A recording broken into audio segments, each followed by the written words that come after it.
I would like to introduce who Dr. Yu here is. He's a PhD holder in management from the University of Bath in the United Kingdom, where he served as a teaching fellow in financial markets. Prior to joining the University of Bath, he studied for a master's degree in the University of Johannesburg, South Africa, and earned a BCom's honors and masters in finance cum laude. Yu has over 80 years of experience in finance, administration, and consulting. Experiences he gained in both the insurance and not-for-profit sector.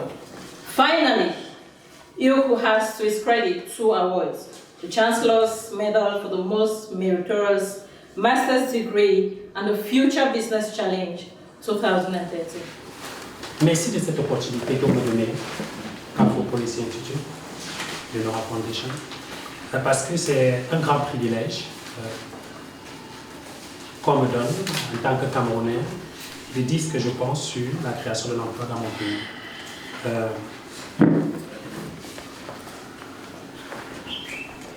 Je vous remercie aussi de votre présence et j'espère seulement que ensemble on pourra partager sur ce qu'il faut faire pour créer les emplois dans notre pays. J'espère aussi que vous contribuez à votre manière, par votre propre réflexion sur le sujet, par les critiques, afin qu'ensemble, on puisse apprendre quelque chose. Ok. Le but de ma présentation, c'est pour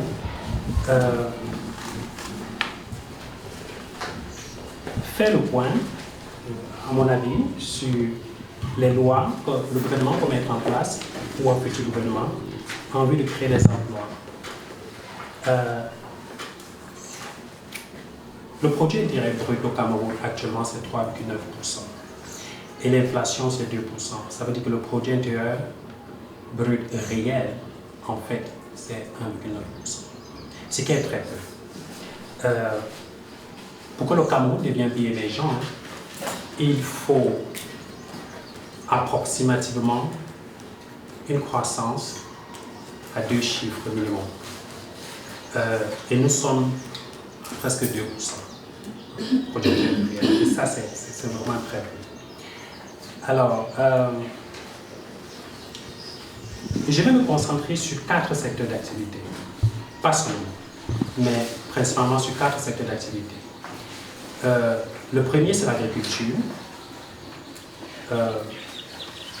L'agriculture au Cameroun, c'est presque 70% des gens qui travaillent. Le secteur agricole. Nous sommes 25 millions d'habitants environ. Presque 10 millions de personnes travaillent au Cameroun. Il y a 3 millions qui ne travaillent pas et il y a presque 12 millions qui vont à l'école, restent à l'esprit. Le deuxième secteur d'activité dont je vais parler, c'est l'énergie. Pour qu'une économie s'industrialise comme le Cameroun, il faut forcément qu'on ait assez de production en électricité. Le troisième secteur, qui est très important pour le développement des autres secteurs, c'est l'infrastructure. Nous n'avons pas vraiment d'infrastructure au Cameroun.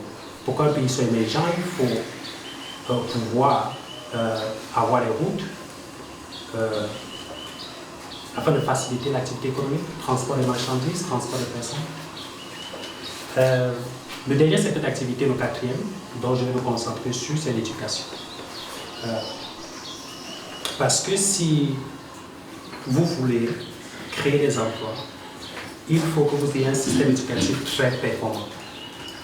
Si vous prenez l'exemple de l'Afrique du Sud ou même de l'Europe, n'importe quel pays en Europe, vous allez remarquer que l'économie est centrée autour d'une université. Si vous prenez une grande ville en Angleterre ou en France ou en Belgique, en Afrique du Sud, Cape Town, Johannesburg, vous remarquez la ville se développe autour d'une grande université qui produit des étudiants qui sont compétents et ces étudiants travaillent ou créent des emplois, des entreprises et parfois s'expatrient même. Mais s'il n'y a pas une éducation forte quand il dit éducation forte, je parle d'une éducation au niveau mondial. Actuellement, je ne pense pas que le Cameroun est classé parmi les 1000 meilleures universités au Cameroun, qu'une université. Ça, c'est grave. Donc, je pense qu'on devrait développer notre éducation si on veut créer des emplois.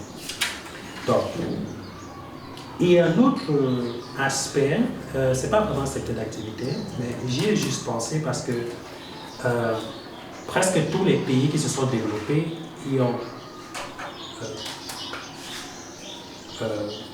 accordé beaucoup d'attention. C'est les réformes de la taxe.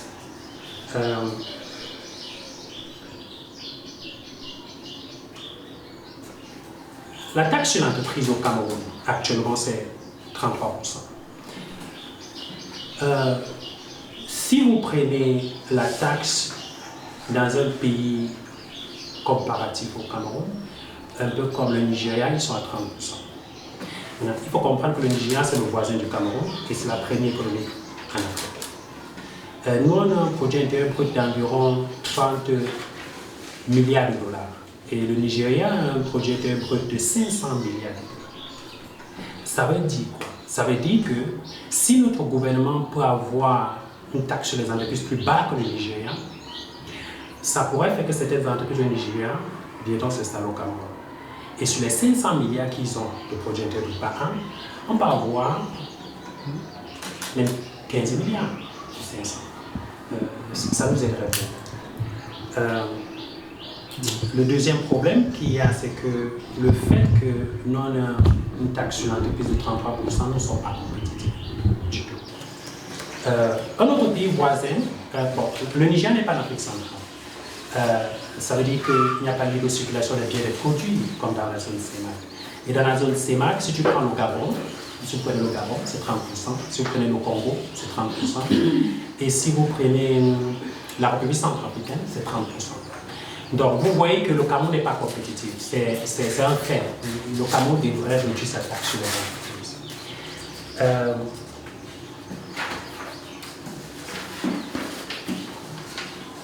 Mais l'un des problèmes que nous avons généralement, surtout les gens qui conseillent le gouvernement ou les gouvernements ou les organismes internationaux sur les décisions à prendre afin de créer les emplois, généralement, ils sont évasifs ou nous sommes évasifs sur où on doit prendre l'argent. C'est facile de dire qu'il faut diminuer la taxe. Maintenant, quand on diminue la taxe, on fait comment?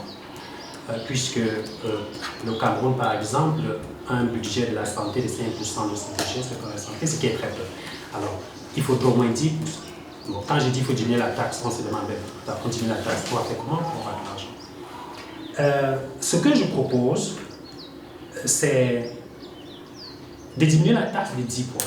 10 points veut dire de passer de 33% à 23%. L'avantage de ça, c'est que beaucoup de compagnies internationales, les grandes compagnies qui font un gros bénéfice, qui sont au Nigeria, viendront au Cameroun. Pourquoi? Parce que si tu as un bénéfice de 1 milliard de francs CFA, tu prends 3% de 1 milliard de francs CFA, pour ce que tu prends 10% de 1 milliard CFA, 7%. Si on passe à 23, le Nigeria à 30, il y a 7% de différence. Si je prends 7% de 1 milliard de francs CFA, c'est beaucoup d'argent. C'est beaucoup d'économies que l'entreprise fait. Ça veut dire que beaucoup d'entreprises viendront s'installer au Cameroun, surtout qu'on a des compétences comparables. Je propose donc que le Cameroun diminue son gouvernement, parce qu'actuellement, on a 65 ministres. Ça, c'est pour une économie de 30 milliards de dollars. 65 ministres. C'est trop beau. Je pense qu'on pourrait diminuer ça entre 10 et 20. Par exemple, le ministère par exemple, des Finances, avec le ministère de l'Économie, peuvent se mettre ensemble. Et le ministère de la Recherche scientifique, le ministère de l'Enseignement supérieur, ce n'est pas pour qu'ils sont divisés. Ça n'a aucun sens, puisque c'est l'enseignement supérieur qui fait la recherche. Il y a par exemple le ministère de la Sécurité sociale. Je pense que c'est le ministre des Finances qui devait s'occuper de ça. Donc, je pense qu'on peut économiser, voilà, économiser de l'argent, parce que si tu diminues les impôts, l'État va avoir moins d'argent, les recettes fiscales. Donc, je pense qu'on pourrait diminuer le gouvernement, le nombre de ministres ou de ministères. La deuxième chose qu'on peut faire, c'est de rendre l'administration publique digitale. C'est un peu ce qui s'est fait au Kenya, en Afrique australe. Au Kenya, ce qu'ils ont fait, c'est qu'ils ont rendu le gouvernement digital. Ça veut dire que beaucoup de choses que les gens vont faire en mission en Gaoundé, ils ne le font plus parce qu'il y a des conférences en ligne, on peut faire des demandes d'application de la carte d'identité en ligne, on peut faire des transferts, des paiements, besoin de se déplacer. Et on économise sur le parc automobile, ce qui est l'une des plus grosses poches budgétaires du gouvernement. Et on économise aussi sur les missions qui ne sont toujours pas justifiées. Donc on peut économiser l'argent en diminuant le nombre de ministres, on peut économiser l'argent en rendant le gouvernement digital. On peut aussi limiter le nombre de recrutements dans la fonction publique, à part l'éducation et la santé. Parce que c'est deux secteurs clés qu'il ne faut pas toucher. Déjà la santé, il y a plus de médecins au Cameroun. Si je ne me trompe pas, c'est un médecin pour presque 10 000 habitants, ce qui est très peu. Et aussi l'éducation, on a peu d'enseignants, surtout les enseignants qualifiés.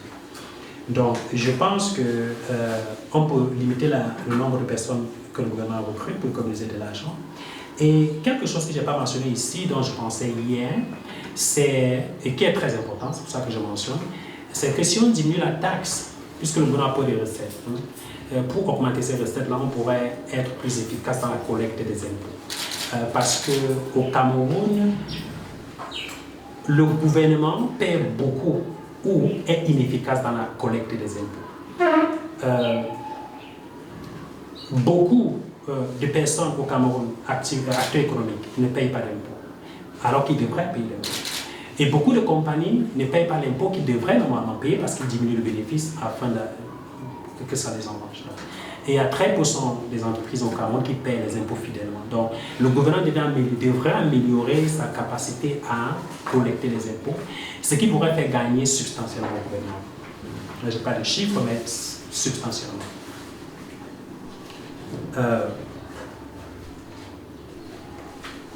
Donc, en dehors de la taxe que le gouvernement camerounais peut diminuer, la taxe sur les entreprises, afin de rendre les entreprises camerounaises plus compétitives. Le deuxième secteur d'activité dont je pense que le gouvernement devrait s'attarder pour créer des emplois, c'est l'agriculture. Similaire à mon exemple passé, si vous voyez les plus grandes économies, que ce soit en Europe après la Première et la Deuxième Guerre mondiale, que ce soit en Afrique du Sud même, ou aux États-Unis surtout, le développement est ancré sur l'agriculture. Les Américains sont d'abord fermiers, c'est que presque tout le monde ici le sait. Même les Anglais sont d'abord fermiers, mais les Français sont d'abord fermiers. C'est-à-dire que vous allez voir les grandes fermes qui s'étendent à des dimensions. Les moutons qui s'étendent sont tellement nombreux. Vous voyez les cultures de riz qui s'étendent, c'est tellement nombreux. Donc la culture, l'agriculture.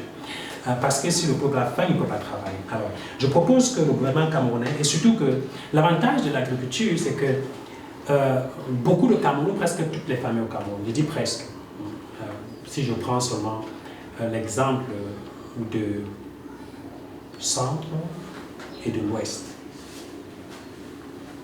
que je connais un peu. Presque toutes les familles au Cameroun ont de la terre. Ça veut dire qu'ils ont une terre cultivable. Ça, c'est l'avantage. Je pense que le gouvernement pourrait créer des emplois dans le secteur agricole, tout simplement en offrant des graines ou des plantes gratuitement à tous ceux qui ont une terre cultivable et fertile. Ah, même si ce n'est pas fertile, on peut leur donner de l'engrais aussi, gratuitement. En dehors des plantes, de l'engrais, le gouvernement peut donner une formation de 1 heure tous les 3 mois. Un spécialiste agronome pour chaque famille. La raison pour laquelle l'agriculture est importante, c'est parce que pour qu'une économie se développe, il faut développer son secteur agricole afin de nourrir son peuple et si possible aussi vendre ça, être le principal fournisseur en tomates, en bananes, en plantain de l'Afrique centrale afin de créer les emplois chez nous. J'ai fait une estimation. Combien ça peut coûter? L'estimation est discutable. J'ai fait cette estimation en basant sur mon exemple personnel, mais je n'ai pas généralisé, donc c'est discutable. Je suppose que par famille, ça peut coûter 120 000 francs CFA pour les plantes gratuites par famille et l'engrais. Ça se donne gratuitement. C'est pas combien 120 000 francs. Et je suppose que le gouvernement peut aussi investir 20 000 francs CFA pour la formation. Et dans les 20 000, c'est seulement 1 heure tous les 3 mois. C'est-à-dire que l'agronome vient juste donner des conseils sur écoutez monsieur, votre sol, c'est mieux de planter des avocatiers ici. Écoutez monsieur, vous gagnerez plus à planter des champs. Chaque aspect agronome vient dire tu gagnerais plus à planter peut-être des mandarines. Ici, tu gagnerais plus peut-être à faire de l'élevage des poissons, de l'élevage du bœuf, je ne sais pas. Donc l'expert vient tous les 3 mois pour 1 heure et en moyenne, ça va coûter 5 000 pour son heure. C'est ça que j'ai dit 20 000 francs CFA. Donc, par famille, par an, ça coûtait 140 000 francs. Et sur voilà, 100 000 fermiers par an. Et sur 5 ans, 500 000 fermiers. Nous serons par an, nous serons à 14 milliards de francs CFA que ça va coûter au gouvernement. Je viens de vous dire en préambule tout à l'heure qu'il fallait diminuer les impôts. Et maintenant, je vous dis qu'il faut 14 milliards pour financer un projet tel que celui-ci. Où est-ce qu'on peut prendre l'argent? Bon, une façon de faire, c'est d'économiser. Et ça veut dire de réallouer les dépenses budgétaires.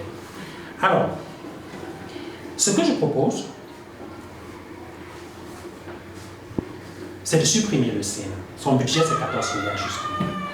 Donc, j'ai fait ce calcul s'il y a l'idée le Sénat. Parce que je ne trouve pas l'importance du Sénat pour une petite économie comme le Cameroun. Peut-être plus tard, quand nous serons un peu plus grands, en termes de nombre d'habitants, en termes de développement. Mais pour l'instant, je pense que avoir 180 députés, c'est beaucoup. Donc, je propose qu'on carrément annule le Sénat. Le budget du Sénat de 14 milliards, on prend ça pour financer ce projet d'agriculture à hauteur de 140 000 par famille. On vous donne juste les plantes et les graines à s'aimer de 120 000 et 20 000 en plus pour la formation. C'est tout. Et voilà, comme ça on relance l'agriculture au Cameroun. Et j'insiste sur la formation parce que les experts peuvent dire que tous ceux de tel secteur peuvent cultiver ça. Comme ça, on essaie de voir si ça peut aller aussi avec la demande sur le marché. Donc, ça doit être coordonné. Si on ne peut pas annuler le Sénat, on peut diminuer le nombre de députés. Il y a 180 députés au Cameroun, c'est bon. On peut faire 100 députés. Les États-Unis ont 100 sénateurs.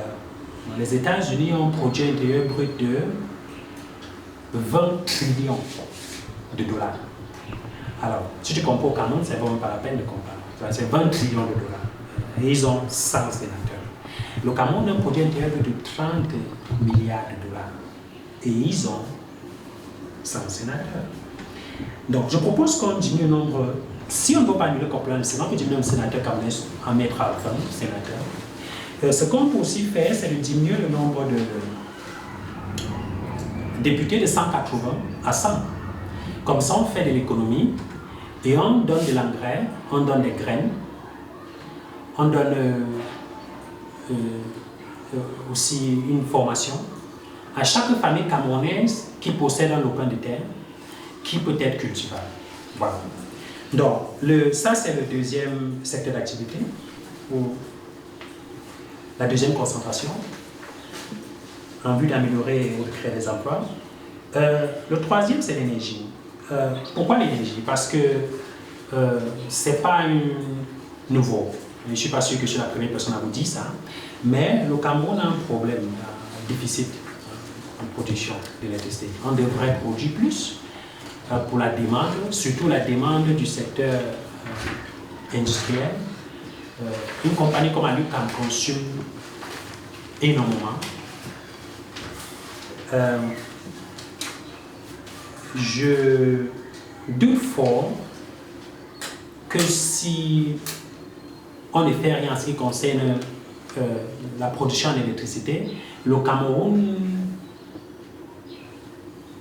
pourra atteindre l'émergence 2035, l'horizon 2035. Je crois que c'est ça. Je doute fort. Parce que pour qu'un pays soit émergent, ça implique beaucoup de choses. Ça implique avoir une industrie assez forte. assez puissante, une industrie qui transforme les produits localement. Et qui dit transformation dit énergie. Et si on n'a pas assez d'énergie, où il y a des coupures, on ne peut pas travailler en continu, c'est difficile de créer de l'emploi. Alors, créer de l'emploi passe par améliorer notre offre en énergie.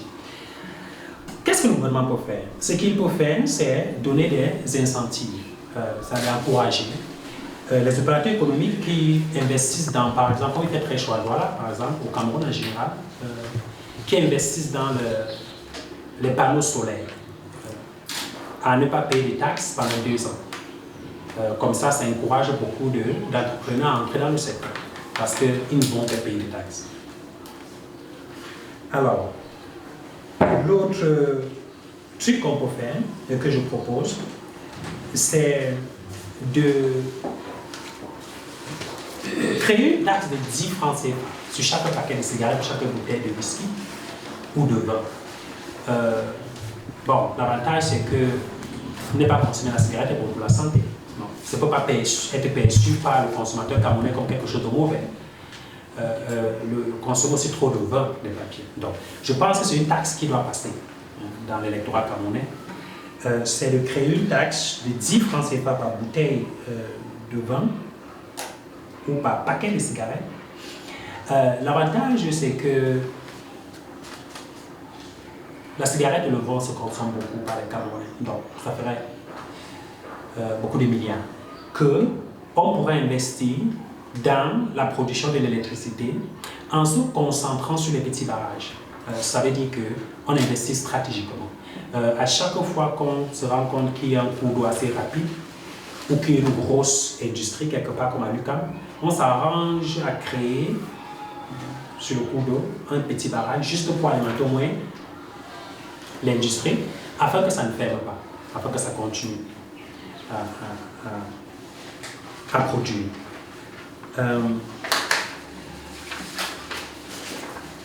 Le quatrième secteur, ou le troisième secteur, l'éducation, puisque je considère pas la taxe comme un secteur d'activité.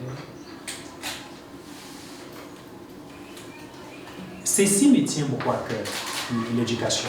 Et je dis ça parce que le Cameroun a l'un des taux de scolarité le plus élevé en Afrique, si je ne me trompe pas. Peut-être c'est le plus élevé pour l'école primaire et pour l'école secondaire. Ça veut dire que le Cameroun est l'un des pays en Afrique où on fréquente le plus, on est le plus instruit. Et la plupart des gens qui nous gouvernent sont, je veux dire, ils se connaissent que moi en ce qui concerne l'éducation, pour beaucoup d'entre eux. Ça m'étonne juste que malgré toutes ces connaissances-là, ils ne s'investissent pas ou n'encouragent pas les décideurs publics à améliorer l'offre éducationnelle au Cameroun. Je dis ça parce que si vous comparez un programme de licence au Cameroun avec un programme de licence par exemple au Nigeria voisin ou en Afrique du Sud, vous verrez tout de suite que le contenu que nous offrons, surtout dans nos universités publiques, est presque vide. Et du coup, vous vous demandez pourquoi est-ce que on n'oblige pas chaque université, chaque responsable de programme à publier le programme par filière en ligne, afin que tout le monde le voit. Si c'est que c'est vide, les gens vont critiquer que c'est vide. À dire quel livre il doit utiliser pour telle matière, en tel programme, en telle classe, dans telle université, et dire le contenu de ses cours et même le publier 1 ou 2 mois à l'avance, afin que tout le monde puisse voir ce qui doit être offert aux Camerounais. Donc, ce que je propose, c'est que le gouvernement décide de recruter. Je propose qu'il commence avec 3 universités pilotes. Ça veut dire qu'on essaie avec 3 universités. Si ça marche, on étend ça sur tout le reste des universités. Les universités pilotes dont j'ai pensé, c'est l'université de Yaoundé 1, Boya et Douala. Les 3 meilleurs du Cameroun actuellement. Donc, ce que je propose, c'est qu'on recrute les chefs de programme de chaque filière. Et il y a des critères. Le premier critère que je propose, c'est que ça doit être quelqu'un qui a fait des études dans une université classique parmi les 500 meilleurs au monde. La raison pour laquelle je dis ça, hein, c'est parce que si tu as une expérience de ce qui est bien, c'est facile pour toi d'implémenter ça chez toi. Donc, ce n'est pas pour une discrimination simple. C'est juste parce que, par expérience, je sais que si ce responsable pourra bien d'une université où il était bien formé, il peut aussi améliorer l'autre. Donc, la deuxième chose que je propose à faire, c'est d'augmenter encore une taxe. Parce que s'il faut diminuer la taxe de 33 à 3%, presque toute l'économie du gouvernement doit aller dans ça, afin de renflouer les caisses. Je propose que, puisqu'on certifie les documents au Cameroun à 1000 francs, moi-même j'ai certifié plusieurs documents de ça. Donc, je propose qu'on augmente juste 200 francs CFA sur ça.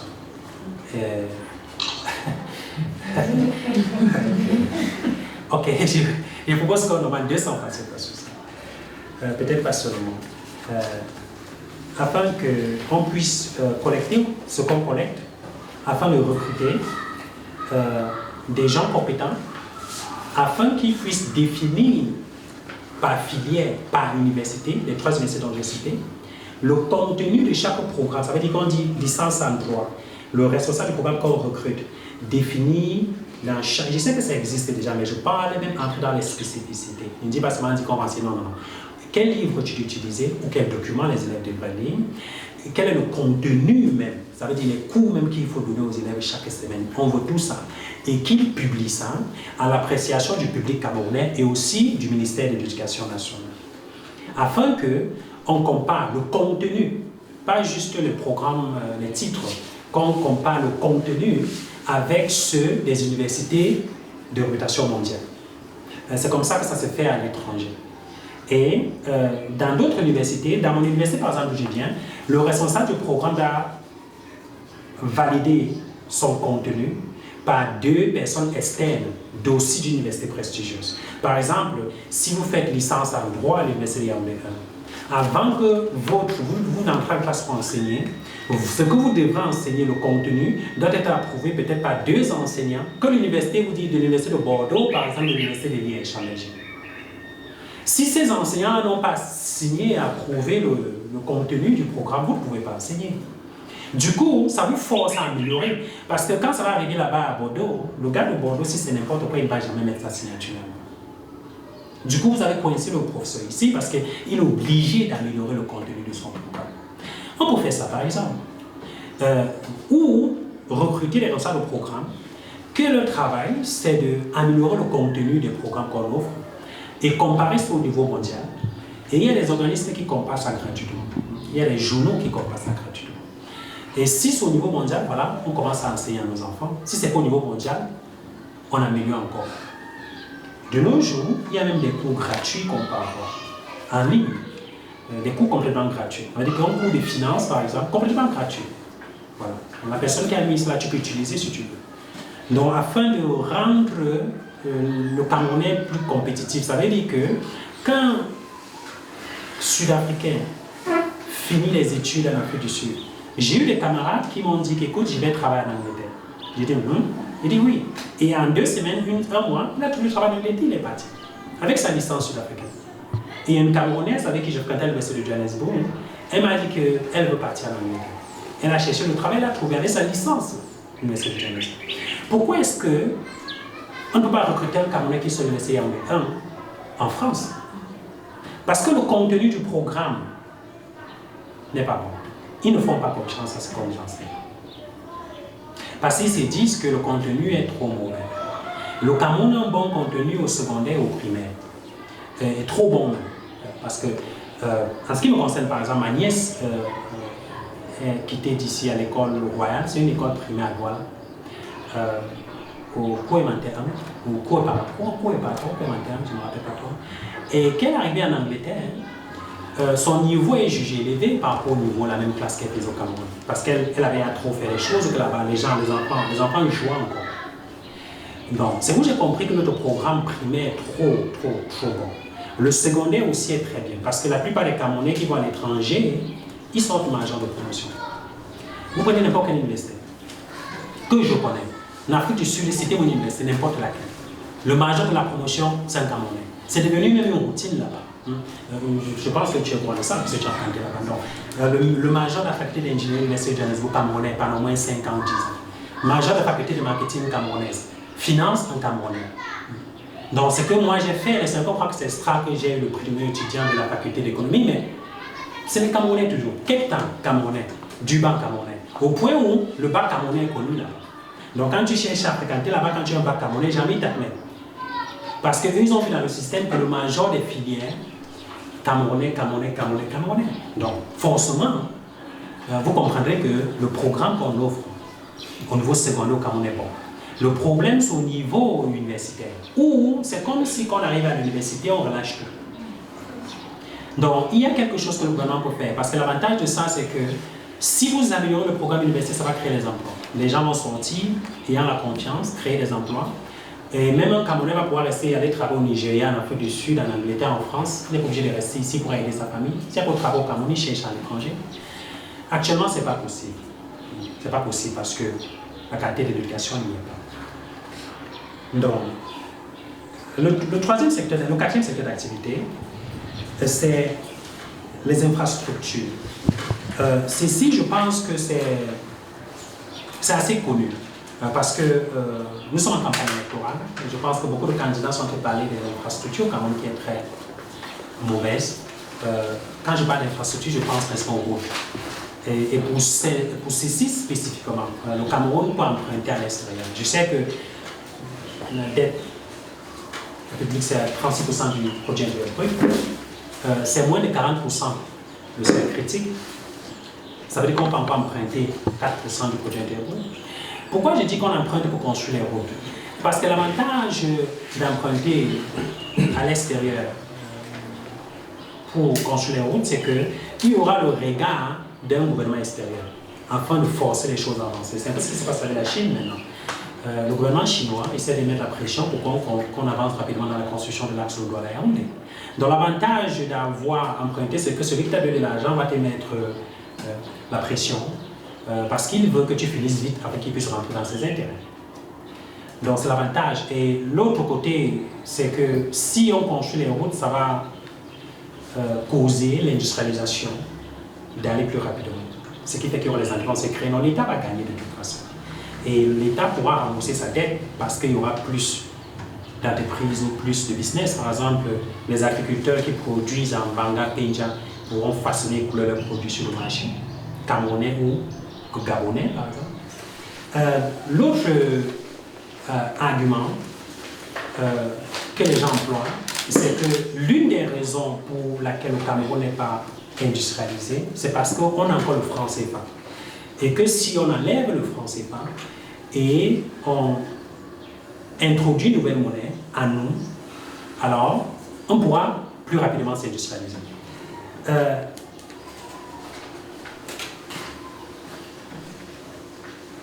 Moi, je suis pour qu'on enlève le franc CFA. Mais je suis pour aussi que ce doit se faire de façon très, très professionnelle. Ça veut dire qu'on doit prendre le temps de réfléchir à la meilleure manière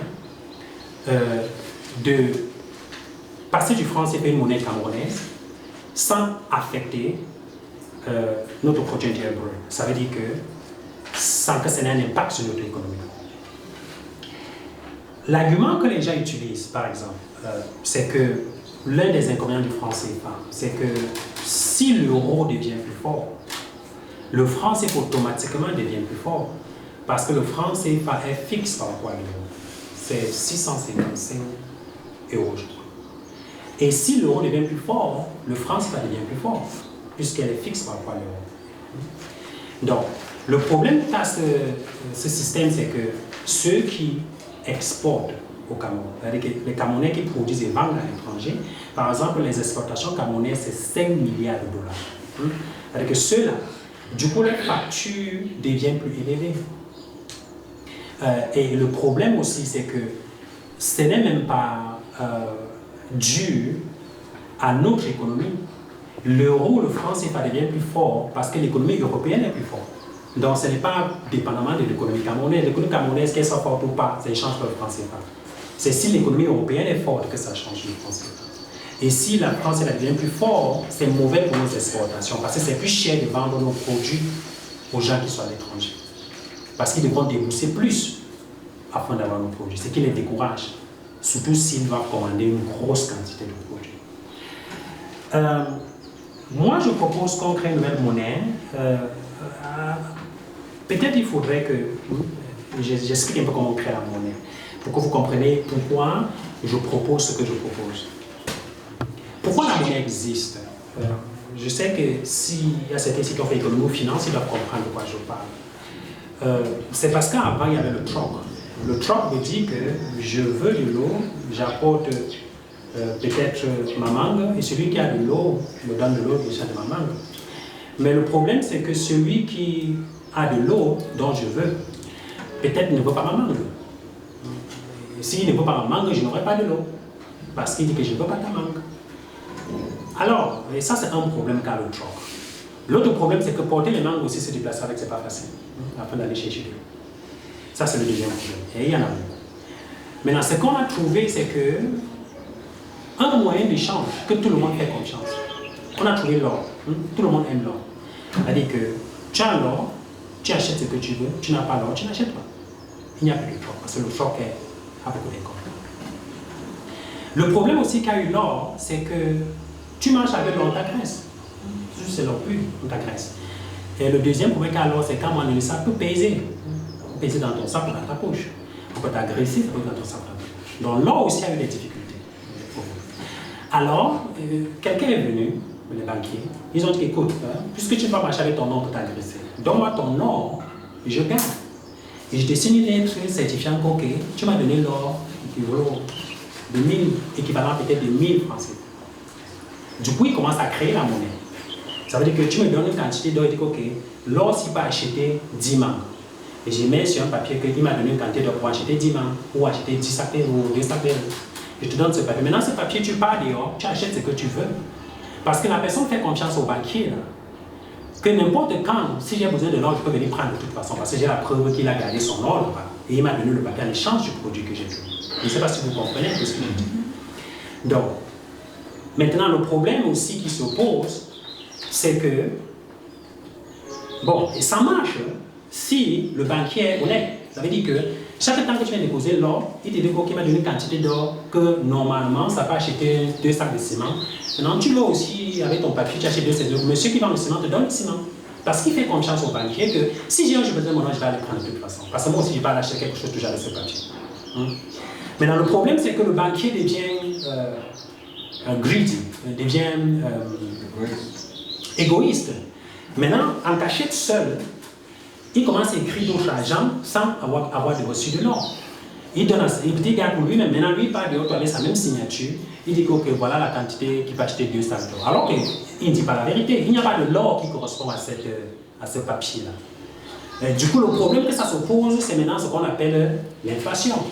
Ça veut dire que tu as maintenant beaucoup de papier dehors, mais une petite quantité d'or.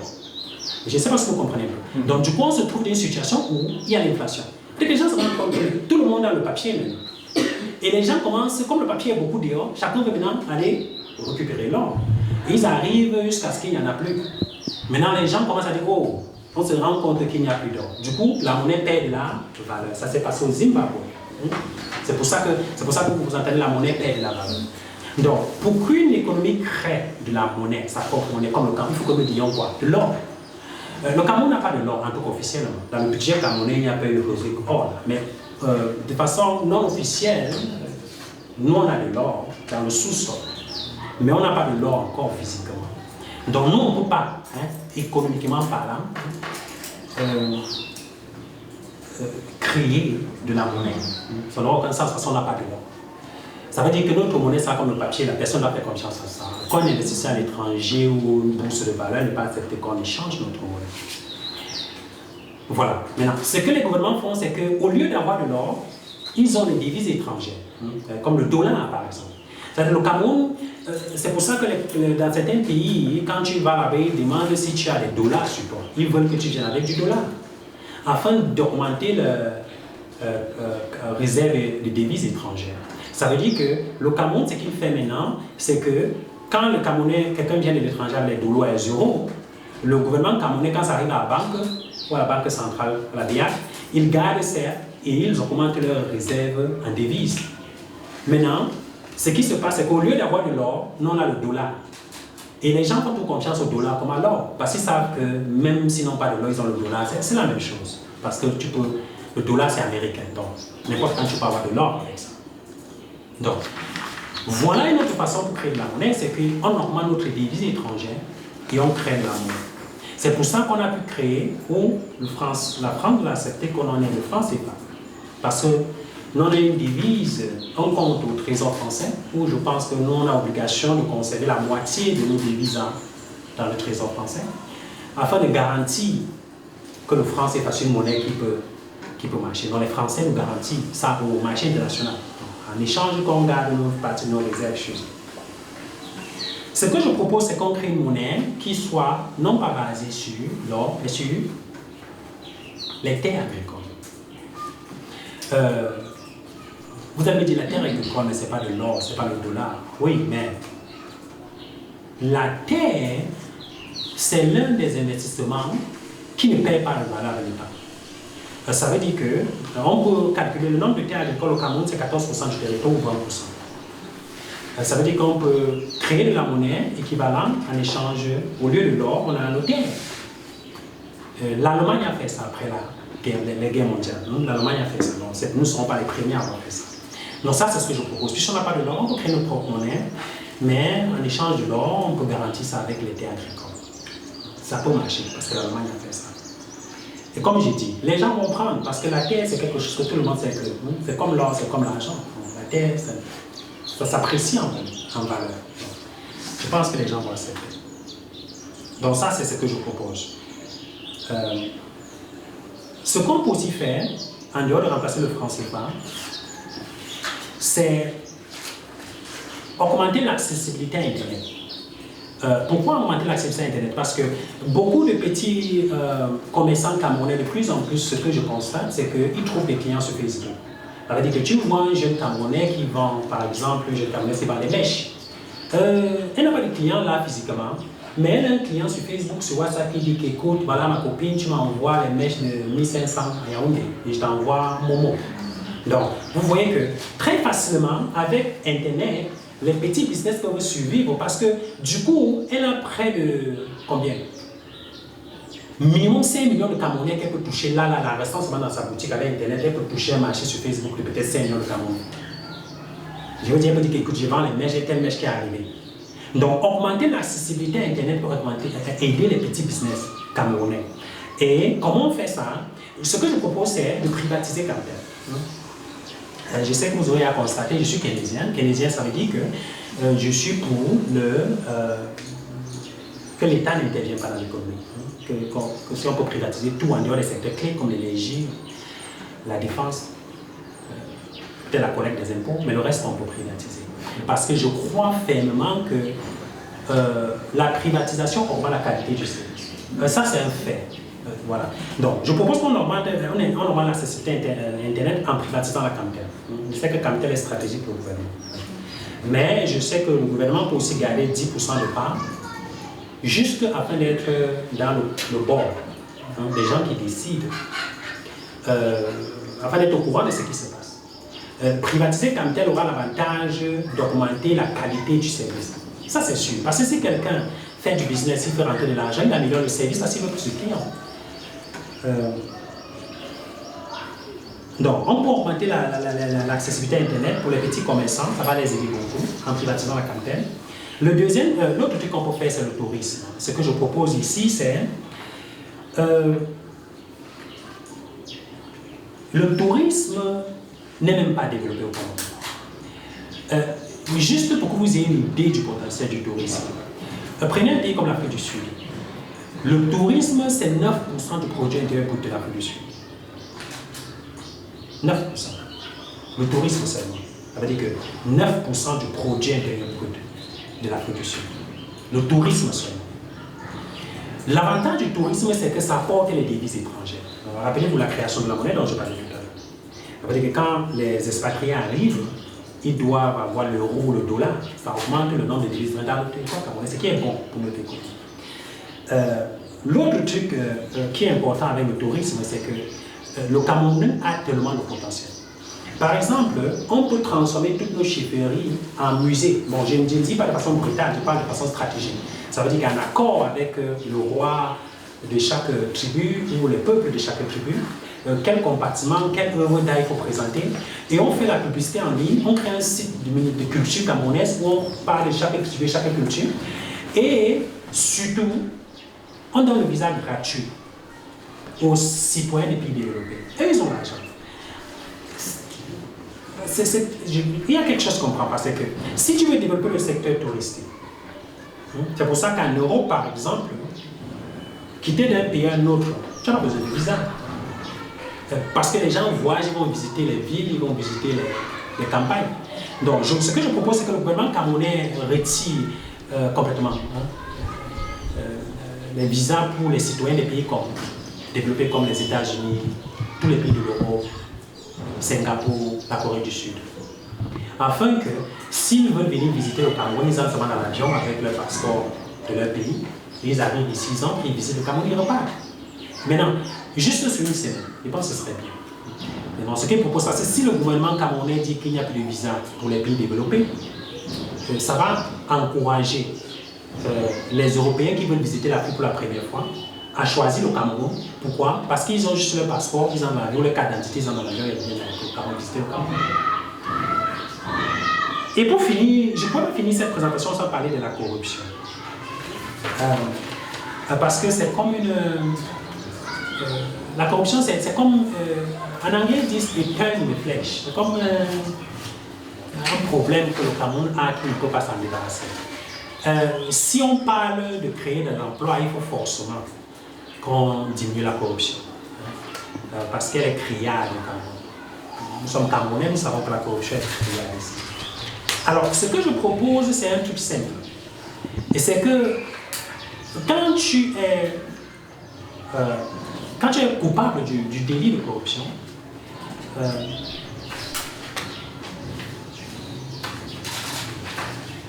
au lieu de t'envoyer en prison, ce qu'on fait, c'est qu'on te donne un fine,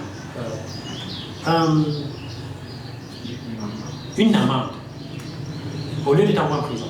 Il y a un prix Nobel d'économie, je crois que c'est le prix Nobel d'économie de 1997 ou 18, je ne sais pas, mais il s'appelle Gary Becker.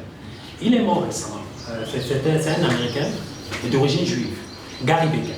Alors, ce qu'il suggère, c'est que pour les problèmes comme ça, comme la corruption, ça n'aide pas beaucoup à envoyer la personne en prison. Parce que si tu dis à un Camerounais que de tout 1 milliard, il a les femmes et les enfants, il va en prison faire 10 ans, il peut aller se sacrifier pour sa famille. Il dit que de toute façon, quand je sors, pourvu que ma famille soit bien. Puis de toute façon, il sait qu'il se bat pour eux. Donc, ça c'est exclu. Et il sera même content, parce qu'au moins il a mis sa famille à l'abri. Donc la façon dont il perçoit son acte est très différente de ce que nous on perçoit. Donc ce que Gary Becker suggère pour ce genre de problème, c'est les pénalités ou les amendes. Parce que l'amende touche ta poche, ça fait que voilà, tu sois découragé si tu veux commettre la corruption. Par exemple, tu es coupable d'un délit de corruption peut-être de 500 pour un policier, on peut te faire une amende de 100 francs ou 25. Voilà. Avec le temps, peut-être si tu es coupable d'un délit de corruption du gouvernement et si on a la preuve d'un transfert qui s'est effectué, on regarde, on recoupe le montant que tu as détourné plus un intérêt équivalent peut-être à l'inflation. C'est pas 2% par exemple. Donc, si on fait comme ça et on commence à avoir des cas qui passent à la télé où on a récupéré tous ses biens parce qu'il a été de corruption, ça va finir. Donc, Becker, le prix Nobel, pense que pour ce genre de problème, c'est mieux de passer par les amendes au lieu d'envoyer l'individu en prison, qui ne résout pas le problème. Parce que si on passe par les amendes, les gens auront plus attention par rapport à dire que si tu es coupable de délit de corruption, tu iras en prison. Voilà. Donc, ça, j'en ai terminé avec ma présentation. J'espère juste que vous avez appris quelque chose de nouveau. Et je sais que beaucoup de ce que j'ai parlé, vous êtes toujours au courant de ce que j'ai appris, mais j'espère juste que vous avez appris quelque chose de nouveau.